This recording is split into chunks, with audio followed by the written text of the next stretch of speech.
Let me ask you a question. If I gave you 30 days and told you to make your first $10,000 outside your traditional 9 to 5 as a software engineer, would you know what business model you choose tomorrow morning to make that happen? Now, if you're like most software engineers, you won't, because you will be stuck.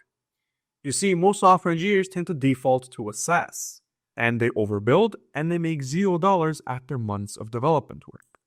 So in this specific video, I'm going to save you months, if not years. And I'm going to show you which business model you can pick as a software engineer that best fits you, as well as a 7-day plan to execute it to make your first $100,000 without relying on a 9 to 5. Let's get straight into it. But first, who am I? Why should you listen to me? My name is Bugo. I went from a software engineering manager at Fortune 500 making $250,000 a year to founding my own AI consulting firm, which made $229,000 in revenue in the last 20 days. More to come for that in the months. So when it comes to business models, I understand what works and what doesn't, specifically tailored for your software engineer. And further proof of that, I have helped countless other software engineers actually find the specific business model that grants them freedom. Now, to get started, I'm going to make this as simple as possible. And that is with understanding that software engineers do not struggle with the building aspect of a business. They struggle with picking what's actually worth building. So, and the hidden cost of picking wrong is actually detrimental. You lose months, if not years of your time. But the worst thing that happens is you lose your confidence. And when you lose your confidence, it's extremely difficult to get back into the groove. Now, the reason that most people fall for this SaaS first mistake is because it's everywhere. Most software engineers believe fundamentally that if they do not start a SaaS, then they are a failure as a software engineer, that they wasted their degree. But you need to understand that SaaS is not the quote-unquote best business model. In fact, it's far from it. It's the model that actually lets you avoid selling. So this is what most software engineers do. They build a product, they hope people will show up, and then they get surprised when nobody actually cares because nobody purchases their software. But this is what actually works, and I have seen this time and time again. You get paid first, you learn the workflow, then you earn the right to actually build software. So when you build first, you ship an MVP, you hope for somebody to pay for it, you discover the pricing later on, and you validate after months, having already spent a few months prior to that wasting your time. But if you sell first, you find the pain point, you pre-sell, you price early, and you build only and strictly what is necessary. But before we get into comparing business models and seeing which one is actually the best for you specifically, we first have to define what a business model even is. So a business model is simply just how you get paid, how you deliver value, and how you get customers. If you cannot explain that in under 10 seconds, you do not have a current business model. And there are two timelines that we really have to focus when it comes to business models. Either immediate cash models or delayed cash models. And there's also two risks associated with business models. Market risk, so when nobody buys your stuff, and build risk, so when you can't ship stuff. Now, as software engineers, we do not need to worry about build risk because that's literally the last of our concerns. We can pretty much ship anything. We do have to worry about actual marketing risk because since delivery is the easiest part for us, getting buyers becomes the hardest part for us. But at the same time, it's also literally the most important part, being able to get money. So what actually makes a good business model for software engineers specifically? Well, it's dependent on the outcome that we want. And the outcome that we want, at least starting off, is very simple. We want our first client, we want one clear service / productized offer, and we want one lane that we can commit to for the long term. And you simply do not need the quote-unquote best business model for that. All you really need is the best business model for your current situation, which can change 5 years from now. So even though SaaS is the goal, that's what you might have heard, that is a line that you've been sold on. It is not true. Freedom is the actual goal of any business, and it can take many shapes. You can think of SaaS as a multiplier, but also understand that it multiplies distribution. So 0 times anything is still going to be Zero. So what do you have to do first? Well, you actually have to build distribution. Now, more specifically, distribution is just a way to reach decision makers. Because one paying customer is infinitely better than 1,000 side projects that don't get you anywhere. And distribution can either be borrowed or it can be built. So borrowed from other people's trust.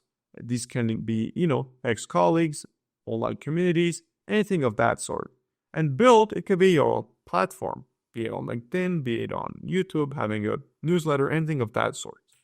Initially, we're going to borrow it because borrowed is way faster. But down the line, we are going to build it as well because building is all about compounding. So we start with borrowed and then we build our own. So now let's actually pick the right business model that is right for us as a software engineer. And to do that, we're going to need to ask 3 specific questions.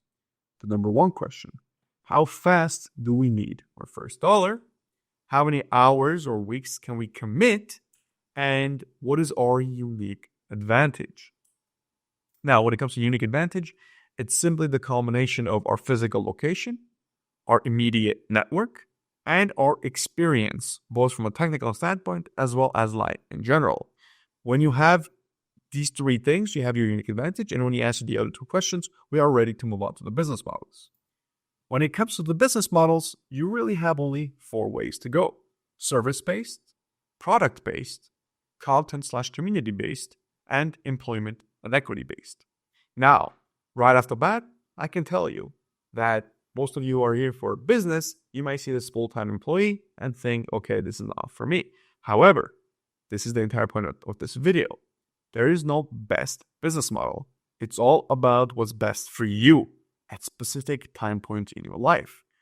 In this current situation, the best business model for you, let's say if it's consulting, could very well down the line in a 5 years time frame be SaaS. It's all completely dependent on you, your current situation, and the 3 questions. How fast do you need cash? How much time do you have? And what is your unique advantage? Now, let's take a look and actually break down exactly what each of these business models even are from a software engineer's perspective. So first, we have freelancing. Now, this is what you've probably seen on Upwork and Fiverr. This is when you just literally do custom development work for individuals and you advertise your services and you are paid by the hour. Consulting is when you give specialized advice to either a business or a person. So this can be B2B or B2C. This is what I do for my specific firm, right? You can do contracting, which is more long-term projects. So a lot of people compare, at least in the United States, a W-2 employee, which is a 9-to-5 employee, with a 1099 contractor employee, which is once again sort of like what's called the contractor. You're working long-term, but it's not as long-term as a W-2. You then had an agency owner. So this is, as you might have heard, a software agency, right? You own the actual software agency. You have a bunch of people working under you, and that would still be considered a service-based business model. Now, moving on to product-based, obviously we have our SaaS, which is what you're most used to. You have mobile apps. You have specific desktop software such as licenses. You have digital assets that you can also sell. And you have micro SaaS, which can be quite niche and small in scope. But essentially, the direct thing is you build it once and you sell repeatedly to many users, as opposed to a service where you directly exchange skills for specific client compensation. We then have content and community. So this comes down to technical blogs, specifically writing as well. So ads, sponsorships, online courses and tutorials, right? So selling education, paid communities and newsletters. So more of the subscription access basis, or open source sponsorships, which is more dependent on donations.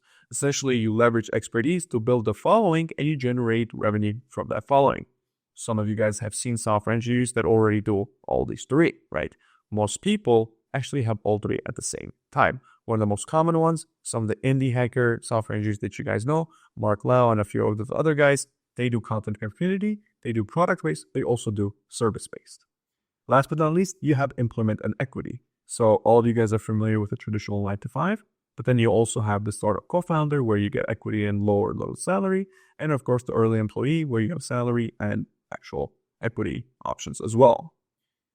Once again, I want to point out, there is no quote-unquote objective best business model in what you're looking at.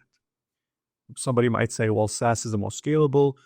Historically, SaaS has not the biggest payouts, right? The biggest exits. You can be a billionaire off a SaaS.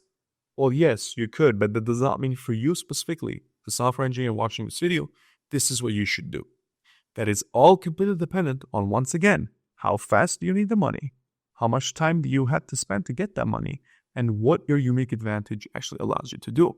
Do you have people in your network that can get you any of these in a faster manner?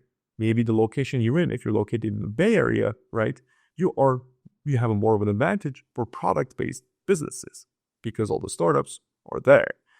If you have specific experience, maybe you're in a hyper-specific niche that you worked on, then maybe you can get into consulting because you have very specialized advice that you can give. Once again, everything is completely dependent on you.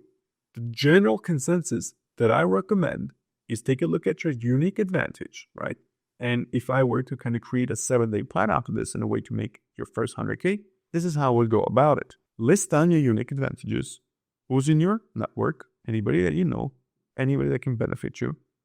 What's your location like, your physical location? What advantages do you have in your physical location? And your experiences, both your technical and life experiences. From those, determine how fast you need cash, and specifically how much cash you're going to need, as well as how much time you have to spend to acquire that cash. If you're thinking more long-term oriented and you have a very specific figure in mind, depending on where that figure is, you're going to have to choose very specific business models. Now, for most individuals, I highly recommend almost always starting from a service-based business model and then transitioning into a product-based business model. For 99% of software engineers that I have personally worked with, hundreds of founders already to this day that have gotten success, we started from a service-based business model, either consulting or more of an agency owner type of perspective. And when later we transitioned into a SaaS, particularly because when you're providing an actual service, you get to see the in and outs of that problem that you're providing a solution for. When you see the ins and outs, you see what you can automate, you see what you can actually do with all the different features, and you can then build out a SaaS. But this time you already know the problem inside out. You already have a few customers and you can later scale it. So once again, the main takeaway of this video, there is no best business model. It's all dependent on you and your current situation. Now, you need to do the math yourself. If you are low on time, let's say, you need fast cash and you have an overwhelming advantage with your network and or your location, stick with service-based. If you have a lot of time, you don't need cash immediately, and you have a lot of advantages in your network you want to build for the long term, get into a product-based business. The entire takeaway is this. Do not get into a business model just because certain people say that is the best. There is no singular best business model. It is too general of an advice for you to listen to. You have to take a look at your situation and see which business model actually fits your situation specifically. There is no quote-unquote best. There is only best for me, or this is not the best for me as of this current moment. Once again, the whole point of the video is there is no best business model. Objectively speaking, some business models could be better than others, but for you specifically, it's completely going to be dependent on your unique situation. So thank you for watching, and if you want help on actually identifying which business model would fit specifically your situation, I invite you to book a 45-minute call, a link in the description below, with me directly on figuring out what the specific business model that you should actually start with is for you. Once again, if you want my personal help to guide you over the next 45 minutes, or how you can identify which business model you should go with to make your first 100K, book a call in the description below. As always, thank you so much for watching and have a good one.